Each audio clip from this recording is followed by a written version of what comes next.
اور ابھی قاری عثمان صاحب خوبصورت بات کہہ رہے تھے، مولانا زبیر صاحب نے بھی بہت خوبصورت بات کہی ہے، یہ ایک جماعت کا مسئلہ نہیں ہے، ایک طبقے کا مسئلہ نہیں ہے۔ علماء کرام، مفتیان عظام، اکابرین ملت، رب عز و جلال کی قسم یہ تحریک چلاؤ، ہمیں اس تحریک میں نوکر رکھ لو، غلام رکھ لو، خادم رکھ لو، رب عز و جلال کی قسم میں تمہارے دفتر میں جھاڑو دوں گا، اللہ کی قسم میں تمہارے جوتے اٹھا کر سعادت سمجھوں گا۔ ہمیں لیڈری کا کوئی شوق نہیں ہے، میں ہزاروں لیڈریاں صدیق اکبر اور معاویہ کی جوتی پہ قربان کرتا ہوں، میں جماعت کا صدر ہونے کے باوجود اعلان کر رہا ہوں حضرت اقدس تمہاری جوتیوں کا خادم ہوں، میں اس میں بیٹھنا چاہتا ہوں۔ اس تحریک میں آپ آؤ گے، ہم آپ کے غلام بن کر آپ کے دفتروں کی صفائی کرنے کو تیار رہیں گے، لیکن آپ کے شانہ بشانہ رہیں گے۔ اس ظلم کی بڑی داستانی،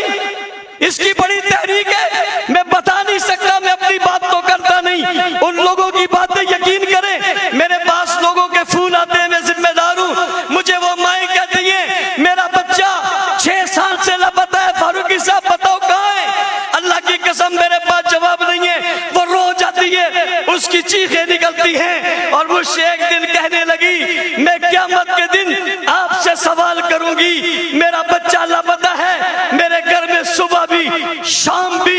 دل دھڑکتے ہوئے یہ بات آتی ہے، کاش کب یہ خبر آ جائے گی کہ وہ کسی چوک اور چوراہے پہ پڑا ہوا ہے، میں آپ سے سوال کروں گی۔ میں نے کہا اماں جی ہاتھ جوڑ کر کہتا ہوں میں بے بس ہوں، میں نے ہر دروازہ کھٹکھٹوایا، میں نے روڈ پر دھرنے دیے، میں اکیلا تنے تنہا اس کراچی کی سڑکوں پر رولتا رہا، مجھے گولیاں ماری گئی، میں نے برداشت کر لی، میرے اوپر حملہ ہوا، میں نے برداشت کر لیا، میرا جسم زخمی ہوا، برداشت کر لیا، ایک واقعے میں 10 لوگ شہید ہوئے، برداشت کر لیا، کئی زخمی ہوئے، برداشت کر لیا۔ رب ذوالجلال کی قسم کسی نے اچھا کہا تب، برا کہا تب، اللہ مجھے تکبر ریاکاری سے بچانا، یہ میری زندگی کا سرمایہ ہے، یہ میں نے آخرت کے لیے رکھا ہوا ہے۔ اللہ میں نے آج ان لوگوں کے سامنے یہ بات بتا دی کہ مجھے معاف کرنا، لیکن اللہ میں بتا اس لیے رہا ہوں، اکابرین ملت، علماء کرام، آپ مساجد کے ائمہ ہیں، اللہ کی قسم لوگ آپ کے پاس ہیں،